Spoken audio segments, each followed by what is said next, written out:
दिल्ली शराब घोटाले में ईडी ने 18वीं गिरफ्तारी की है। के कविता के निजी सचिव के बयान के आधार पर आरोपी को गोवा से गिरफ्तार किया गया है। दिल्ली शराब घोटाला मामले में प्रवर्तन निदेशालय ने एक और गिरफ्तारी की है। इस मामले में ये 18वीं गिरफ्तारी है। ईडी की टीम ने एडवोकेट विनोद चौहान को गोवा से गिरफ्तार किया है। के कविता के निजी सचिव अशोक कौशिक के बयान के आधार पर एडवोकेट विनोद चौहान की गिरफ्तारी हुई है। अशोक कौशिक ने 8 जुलाई 2023 को बयान दिया था, जिससे पता चला कि उसने विनोद चौहान को मोटा पैसा दिया था, जिसे उसने हवाला के जरिए गोवा पहुंचाया, जिसका इस्तेमाल वहां चुनावों में हुआ।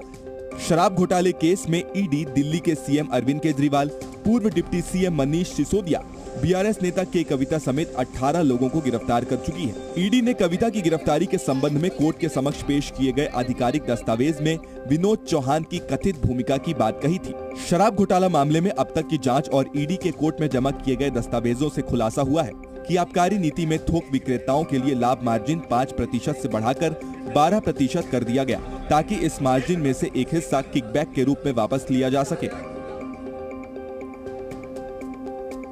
दुनिया भर में जलवायु परिवर्तन का असर दिख रहा है। ब्राजील से अफ्रीका तक बारिश का तांडव आम जनजीवन पर असर डाल रहा है।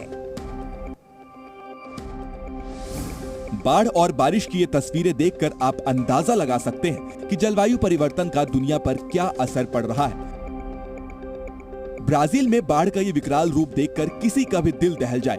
आसमान से ये ऐसा दिख रहा है जैसे कोई विशाल नदी हो, लेकिन ये ब्राजील का वो इलाका है जो बाढ़ में डूब गया है। बाढ़ से प्रभावित इलाकों में हजारों की संख्या में लोग फंसे हुए हैं, जिन्हें सुरक्षित जगहों पर ले जाने की मुहिम जारी है। 80 साल बाद हुई ऐसी विनाशकारी बारिश ने ब्राजील की तस्वीर ही बदल दी।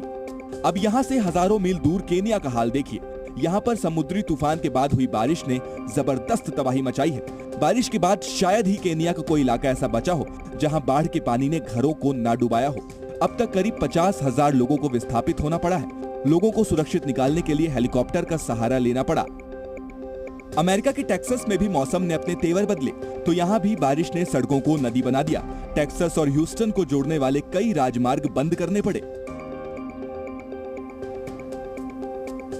पाकिस्तान में किस हालात में सरकार बनी और किस हालात में लोकतंत्र है, ये किसी से छिपा नहीं है। ऐसे में पाकिस्तानी आर्मी के चीफ ने सुप्रीम कोर्ट के जजों को ही पाठ पढ़ाना शुरू कर दिया है। क्या है पूरा मामला, 1 मिनट में देखिए ये रिपोर्ट। पाकिस्तान आर्मी के चीफ सुप्रीम कोर्ट के जजों को ही पाठ पढ़ाने के लिए सुर्खियों में है।